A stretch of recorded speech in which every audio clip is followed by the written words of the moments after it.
Hi, I'm David Scranton from the Income Generation, and thanks for clicking this video because today we're talking about the recent upsurge in stock market volatility and what issues might trigger more volatility in the coming months. And most importantly, what that means to you as an everyday investor. And today I'm here with Jeff Small, president of Arbor Financial Services, but we're also going to bring in our special guest, and that is Steve Forbes, chairman, CEO, and editor-in-chief at Forbes Media. Steve, great to have you back. It's been 6 months. We shouldn't wait so long next time. I agree. It's been quite a 6 months. Feels like sometimes 6 years or 6 centuries with all the stuff that's going on. Yeah, no kidding.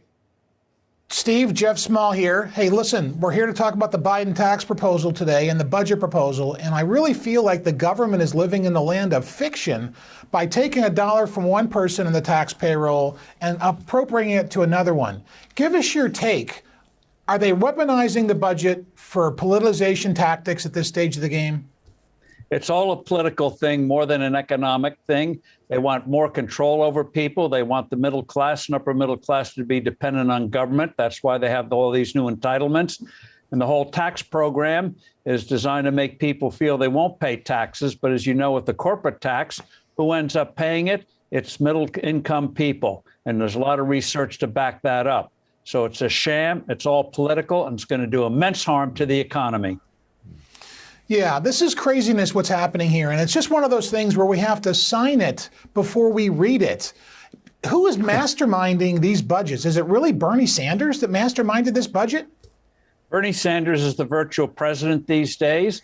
The far left of the Democrat Party, with AOC in Congress and others, they're the ones calling the shots.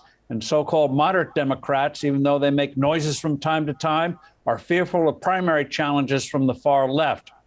So you have this determined minority of political activists of swaying the whole Democrat Party and also trying to fundamentally change the country without a mandate, without real debate about what they're doing. Steve, to springboard on our prior conversation on taxes, you know, stocks don't climb the wall of worry. And I don't think the market has factored in the jeopardy or the tax peril that's built into this new Biden budget. So tell us what you think is going to happen when this budget is finally passed into law in the last hour. Usually these things are passed to avoid a government stalemate. Well, if they do end up getting this, some of this through the House and through the Senate, it is going to affect the economy, which ultimately affects stocks. The market has been assuming that these bad things are going to get sidetracked or substantially watered down. Now the moment of truth is coming. But the key thing is not to focus just on how much money they say they're going to spend, $3 trillion, $5 trillion, pick a number. The key thing is what they're going to be putting into these bills, what they sneak in. If they put in these new entitlements, they always start off small. They have 4 big ones they're sneaking in. They start off with a small amount of money, then they mushroom in the years ahead. And entitlements are very difficult to scale back, not to mention even trying to get rid of them. So this is going to bust budgets in the future, which is going to hurt the economy and also hurt our national security, which means less money for defense. But we need a real buildup given what's happening with China and to a lesser extent with Russia and Iran. You know, Steve, these are really scary times to be seeing all these things happening because the market is trading at 22 times its forward earnings, and it hasn't been this high in valuation since 2001. And we know what happened back then. But with all these different headwinds, when will the market, do you think, finally tape? When will they price in the wall of worry here? When do you think the market will actually physically react with the Fed taper, with accelerating inflation, et cetera, et cetera?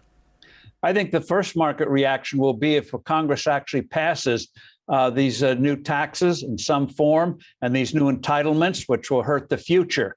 That'll be the first big hit. Then the next one will come with the Federal Reserve. The Federal Reserve has been trying to tamp down money creation by the device called reverse repurchase agreements, which means they borrow money short term overnight. That number is now $1.2 trillion.